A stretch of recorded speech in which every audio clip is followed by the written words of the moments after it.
एक दिवस भोलू आणि त्यांचे मित्र जंगलात हिंडत होते. तेव्हा एक छोटीशी चिमणी भेटली त्यांना. ए हावरट भोलू, तू ऐकलं नाहीस का? जंगलात पश्चिमेकडे खूप केळी तयार झाली आहेत. अरे वा, केळी. चिमणे, जे तू सांगते ते खरं आहे का? हो खरंच. मी खोटं का बोलू? इतकी गोड केळी मी आयुष्यात कधीच खाल्ली नाहीये. माझ्या तोंडाला तर पाणी सुटलंय. मित्रांनो, जाऊन बघूया का? मी तयार आहे. हो चल, जाऊन बघूया तर. जवळच एका झाडावर बसलेलं माकड हे सगळं ऐकत होतं. जर इतकी गोड केळी असतील तर मी कोणालाच ती केळी खाऊ देणार नाही. काहीतरी केलंच पाहिजे.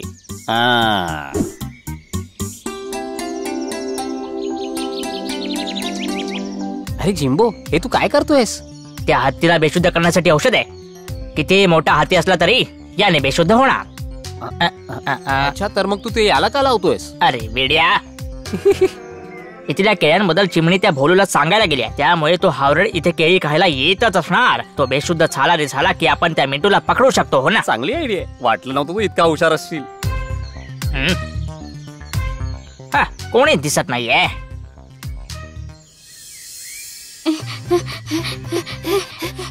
अरे काटे, हे कोणी केलं? आता संपूर्ण रस्त्यावर आहेत. आता ह्या रस्त्यावरून जंगलात नाही जाऊ शकणार. मला खूप भूक लागलीये. दुसऱ्या रस्त्याने जाऊया ना? निळ्या डोंगरावरून जाऊया. पण तो रस्ता लांब आहे भोलू. सोड ना, आपण जाऊन बघूया. माझ्या तोंडाला पाणी सुटले, मी नाही थांबू शकत. वा, इतकी केळी. ए, बहुतेक ते आलेत.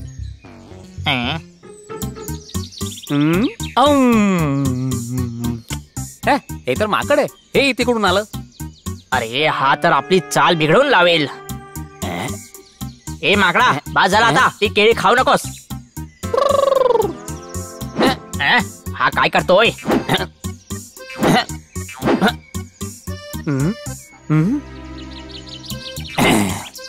बघ, तो औषध लावलेली केळी सुद्धा खाऊन टाकेल.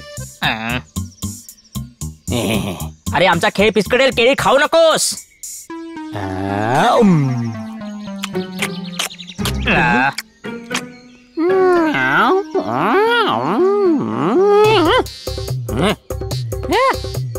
बिंबो, चल इथून निघूया आपण. बिंबो, पळ बाबा इथून. या माकडाला वेळ लागलाय. वाचवा वाचवा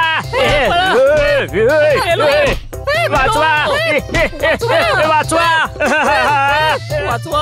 या दोघांना काय झालं आता? नक्कीच काहीतरी केलं असेल त्यांनी.